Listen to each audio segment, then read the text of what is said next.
Europe में 40 degree पर हाहाकार, जबकि भारत 45 से 50 डिग्री भी झेल जाता है। आखिर क्यों? यह सवाल इस समय दुनिया भर में गूंज रहा है। इस समय यूरोप इतिहास की सबसे खतरनाक और जानलेवा हीट वेव का सामना कर रहा है। जी हां, बताते हैं विस्तार से।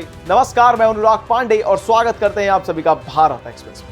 हालात यह है कि तापमान 40 डिग्री सेल्सियस के आसपास पहुंचते ही वहां त्राही त्राही मच गई है और गर्मी से जुड़ी बीमारियों के कारण हजारों लोग जी हां अपनी जान गंवा चुके हैं। आंकड़े डराने वाले हैं। अकेले फ्रांस में ही अब तक 1000 से ज्यादा लोगों की मौतें हो चुकी हैं। बल्कि जर्मनी, यूके और स्वीडन जैसे विकसित देश भी इस वक्त मौसम के इस सबसे खराब और जानलेवा रूप से बेबस होकर जूझ रहे हैं। ऐसे में हर किसी के मन में सवाल उठना लाजमी है कि भारत के लोग जहां हर साल 45 डिग्री से लेकर 50 डिग्री सेल्सियस तक की झुलसाने वाली गर्मी और कड़कड़ाती धूप को आसानी से झेल जाते हैं, वहीं यूरोप के लोग महज 40 डिग्री सेल्सियस तापमान पर ही दम क्यों तोड़ रहे हैं? आइए इस गंभीर और हैरान करने वाले सवाल के पीछे का पूरा वैज्ञानिक और भौगोलिक सच विस्तार से समझते हैं। आपको बता दें कि यूरोप के देशों में साल के अधिकांश महीनों में कड़ाके की ठंड पड़ती है। इसी वजह से वहां के घरों को इस तरह डिजाइन किया गया है कि वे बाहर की कड़कती ठंड को रोक सके और घर के अंदर की गर्मी को लंबे समय तक बरकरार रख सके। इन घरों में बहुत मोटी कंक्रीट की दीवारें बनाई जाती है और विशेष इंसुलेशन का इस्तेमाल किया जाता है। ठंड में तो यह तकनीक वरदान साबित होती है, लेकिन जब अचानक हीट वेव चलती है तो यही मोटी दीवारें और इंसुलेशन बाहर की भीषण गर्मी को घर के अंदर ही लॉक यानी कि कैद कर देता है। इसके अलावा यूरोप में सिर्फ 5% से भी कम घरों में एसी लगे। जी हाँ, ऐसे में जब घर के अंदर का तापमान लगातार बढ़ता जाता है तो लोगों के पास इस समय जानलेवा गर्मी से बचने का कोई रास्ता नहीं बचता। यूरोप में चलने वाली हीट वेव के साथ एक और सबसे बड़ी मुसीबत होती है वहां की हवा में मौजूद बहुत ज्यादा नमी यानी कि ह्यूमिड वेदर। विज्ञान के नियम के अनुसार जब हवा में नमी यानी उमस ज्यादा होती है तो हमारे शरीर से निकलने वाला पसीना ठीक से सूख नहीं पाता।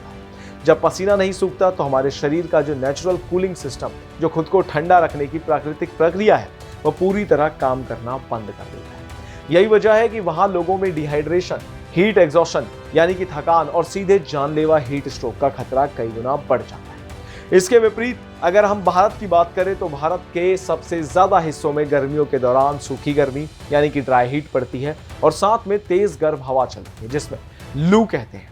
भले ही भारत में तापमान 45 से 50 डिग्री सेल्सियस तक पहुंच जाता है, लेकिन हवा सूखी होने के कारण शरीर का पसीना बहुत तेजी से सूखता रहता है। इस वजह से हमारा शरीर नमी वाले माहौल की तुलना से कहीं ज्यादा असरदार और प्राकृतिक तरीके से अंदर की गर्मी को बाहर निकाल पाता है। आपको बता दें कि एक बहुत बड़ा कारण इंसानी शरीर की आदत भी है। जी हाँ, भारत में रहने वाले लोग सदियों से और कोई पीढ़ियों से गर्मियों के इस अत्यधिक ऊंचे तापमान को झेलने के हैबिचुअल हो चुके हैं। हमारा शरीर इस माहौल के हिसाब से ढला हुआ है। इसके ठीक उलट यूरोप के देश के लोग साल भर में ठंडे मौसम में रहते हैं और उनका शरीर अचानक से पड़ने वाली इस भीषण और अप्रत्याशित गर्मी को बर्दाश्त नहीं कर पाता। इस अचानक आए बदलाव के कारण उनके दिल और शरीर के बाकी संवेदनशील अंगों पर बहुत ज्यादा दबाव पड़ता है, जो अंत में ऑर्गन फेलियर या मौत का कारण बन जाता है।